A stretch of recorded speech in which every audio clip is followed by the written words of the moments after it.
Hey everybody, Marcus Crawford here with the Idaho Quadcopter channel. Hey, I figured it was about time for another channel update. Got just a few things going on, nothing too earth-shaking. So this won't take very long, but I did pick up the OM4, and of course a ton of people have done some really awesome reviews and videos on it, so I'm not going to go into that here. But what I am going to do is pull it out of the box and show you the difference between the Osmo Mobile 3 that I already have.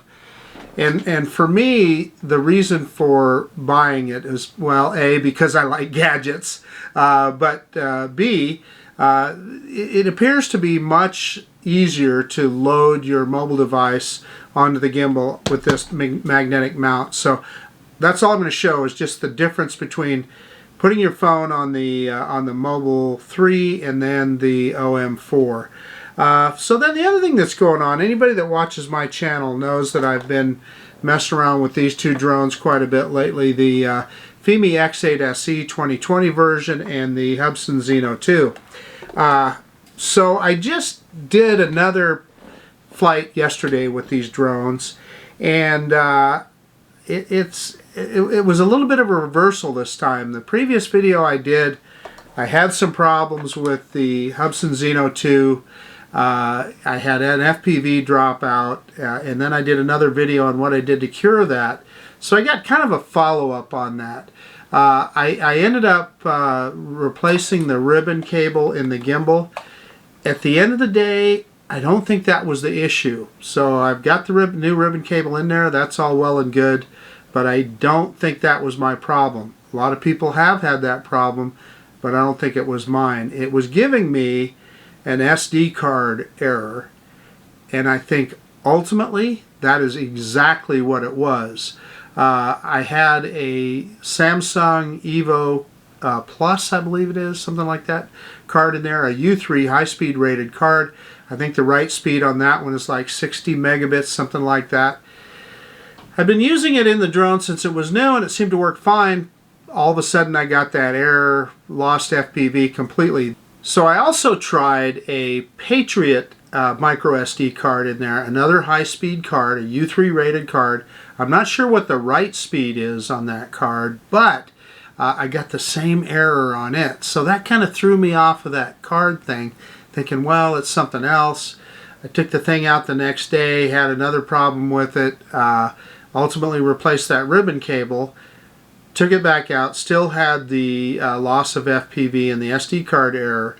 So I ended up putting a SanDisk Extreme Pro in there, which is a 90 megabit write speed. I think it's the highest speed card, at least that I've seen, of reasonable price, until you start getting into those really high-end ones that are, you know, 70, 80 bucks.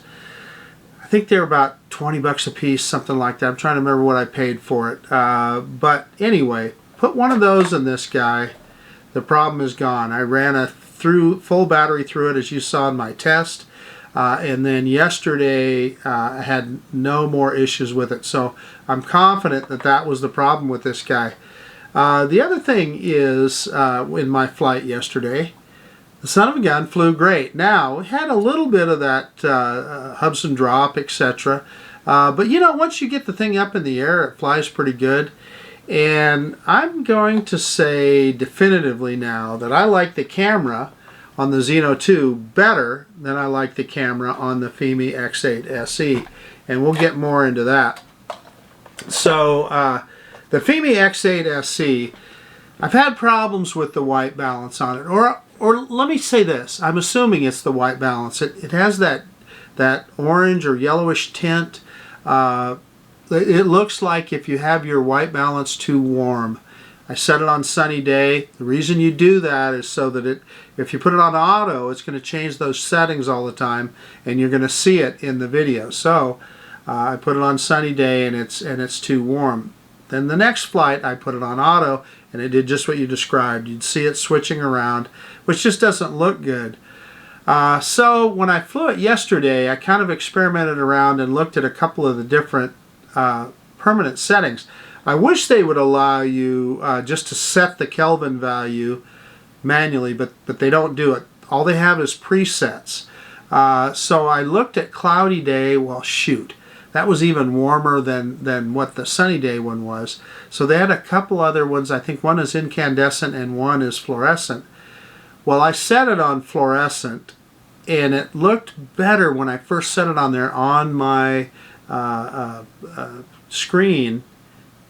And then I took it out for a flight, had a pretty good flight, thought it looked okay, but when I got back and looked at the video off the SD card, then it's on the other end of the spectrum. It's just too cold. It's got a little bit of a bluish tint to it. So I'm going to play you just a little bit of that video right now so you can see what I mean.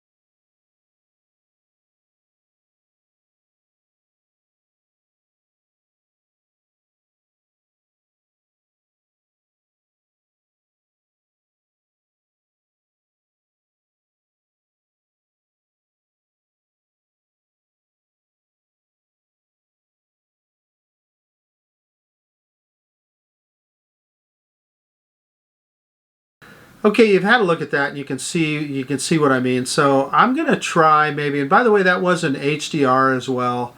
And I'm going to try using that. There's the incandescent setting. I'm going to try that and see how I do with that. The other issue that I've got with this camera is the timing seems to be off. I shoot in 30 frames per second. And I'll tell you what I mean by the timing. It gets out of sync with real time. In other words, when I put my videos together and I have my FPV recording at the bottom, I synchronize it with the video that comes off the SD card. So in theory, you know, they'll stay the same the whole time. Once you synchronize it, it will stay in sync. But what happens is the video off the SD card gets out of sync, and you'll see that when I post that video. I'll post it in the next couple of days. So that's really odd. So I don't know what's up with that. The other thing that happened to me when I was out there with this guy yesterday, for the first time, I've always had really good control signal and FPV signal. Took it out and I lost FPV and control at about 450 meters.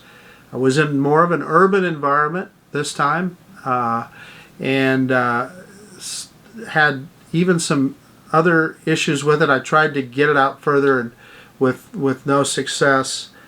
So I know a lot of people have complained about issues with this. I mean, obviously, it advertises a 8-kilometer range. Well, I certainly don't expect that, but you know, my little Hubsan little original Xeno will go out at 1 kilometer no problem. So really odd. Now, to be fair, I was over at Heroes Park and I was standing kind of by that picnic shelter, metal roof and all that. Well, I recognized that, so I kind of moved out into the grass a little bit and still had some issues. So don't know what's going on there. I can tell you I had somewhat of a similar issue with this guy, so I think there's definitely some Wi-Fi interference out there. But this one, I took it clear out 1 kilometer. It was as far as I could go in the area that I was at without crossing some big streets and stuff. So anyway, just the opposite of what happened when I was out of Lucky Peak Reservoir. The Hubsan Xeno 2 was the performer, and the Fimi X8 SE was the problem child. So look forward to getting that video out so you guys can see it. And then the next thing that I want to talk about, the good old DJI Mavic Mini. I'm going to do more. I guess what I'm going to say is, I feel like since the Mavic Air 2 came out, this guy has kind of got forgotten a little bit. And I'm just still enthralled by it. It's just a phenomenal little product. It's so compact, so easy to carry around. And in this kit, you know, this is the Fly More combo. I mean, obviously you got 3 batteries, the charger, everything all in this little handy little thing to carry around. Very portable, very easy. So we're gonna do some more videos with that. I want to add, with those 3 batteries, you've got, you know, let's say you only get 25 minutes of battery, and I think you can probably get a little bit more than that, but that's 75 minutes of video you got there in one package, and quite frankly that's more than most of us will use in any single shoot. So yeah, so that's kind of what's coming up now. I do have that MJX B20 on the way. I had such good luck with the Bugs 7, the MJX Bugs B7, that I asked for and got a B20, one of the MJX B20s. And what it has is, it's not a folding drone, it has electronic image stabilization in it. Now, there, you know, a bunch of the big channels have already reviewed it, so you can go out there and look at that. But what intrigued me by it is it's one of those sub $200 drones, and if it will provide stable video, and from what I've seen it looks like it probably does, it would probably be a drone that I could recommend in that price segment. So I'm looking forward to getting that. When I do, we'll get that thing up in the air and check it out. Okay guys, as you can see, I've got my Osmo Mobile 3 and the Osmo Mobile 4. I literally just took this guy out of the box, and then here is the magnetic clamp that you have to put on your phone. But I'm going to show you the difference in how you load these two and why that is an advantage for the OM4 as opposed to the Osmo Mobile 3. Also, you'll notice they're both gray, but they're a little different shade of gray. I don't know why they made that choice, but they did. But the tripod, the little tripod thing, is handy. They come stock with this guy. With the Mobile 3, you didn't get that unless you bought the deluxe kit that came with this little case. So, and the OM4 only comes with a bag, not a case like the OM3. But the main thing that I want to demonstrate, and I think probably the biggest point to this, is is how you load the phone on here. So they always want you to have it will tell you on the top of the gimbal here which way to put your camera on there. So loading the Osmo Mobile 3, it works, but it's a little bit fiddly, and I always struggled with it. You got to kind of pull things out, and then you're worried about hitting the buttons on the side of your phone while you're doing it, and you kind of got to I don't know if you guys can see it here, but you can adjust this thing up and down for balance, and then obviously moving your phone sideways. So that actually went pretty quick. Let's go ahead and turn the thing on, and you'll see it come to life here. And it's balanced pretty good. Let me put it in landscape mode here. 2 pushes, and there's landscape mode. So, you know, I'm sitting here telling you how fiddly it is, and that really didn't take me that long. So, you know, maybe it's not as big of an advantage as I thought it was. I can tell you that it seems like every time I try and load this thing, it seems like I'm fiddling around with it and messing around with it. So, so let's do the same thing with the OM4.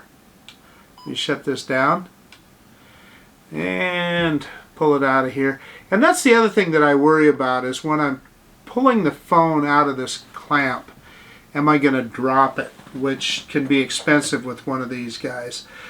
So the OM4, you got a little clamp here, and it tells you on the top there which direction to put the camera, and I already know what that is. And in fact, I already know what the optimal placement is for my phone, which you would know when you fooled around with it. But you saw how quick I put that on there. And then to attach it, it's just as simple as there's a little notch in here, a notch there, boom, it's on. And let's fire it up here. And there we are, just like the other one. And then we can go into landscape mode there by pushing it twice. Now, here's what I'm going to say. If I am out someplace and I am anticipating using the OM4, I will likely just leave this clamp on the phone. I can still put it in my pocket and so forth. When I'm not using it, I can take it off. And it was really quick to put on there. So I know they include in the kit, there's a little adhesive mount, a permanent magnet that you can put on the back of your phone. I'm just not going to do that. I don't want that thing on there permanently. Plus, if you had a cover on there, etc., although I've heard people say that you can put that permanent mount on the back of your cover. That might be a legitimate thing to do. But to me, this clamp is ideal for what I'm doing. So I guess what I just demonstrated there is really, if you already have the Osmo Mobile 4, it may or may not be worth it to you to upgrade to the OM4. I did, A, because I like gadgets, B, because I like the idea of how that thing connects on there, C, it does have stronger motors on it, and I use an iPhone 11 Pro Plus, so it's a little bit bigger. So anyway, it's going to work out great for me. So just wanted to show you. There's a lot of other channels there that have some great reviews. So go out there and look at Billy Kyle's review of it or Drone Valley's review of it. There's a bunch of other ones that have done a better job than I ever could. So in any case, that is why I bought the OM4. Hey, one more thing before I close. I almost forgot the Fimi X8 SE 2020. I noticed that Banggood has a new discount code. You can get this thing out of the U.S. warehouse for $359, which is about what I paid for this one on that initial deal. So I'll include a link and a code in the description below. I appreciate it if you use that. That helps support my channel and keeps me able to keep bringing this kind of stuff to you. Also, I will put a link for the OM4 down below too. If you're thinking about buying one of those, it would help me if you use that link. And of course, all my other links and codes I'll put down below there. So anyway, enough of that. That's about it. This is Marcus Crawford with the Idaho Quadcopter channel out.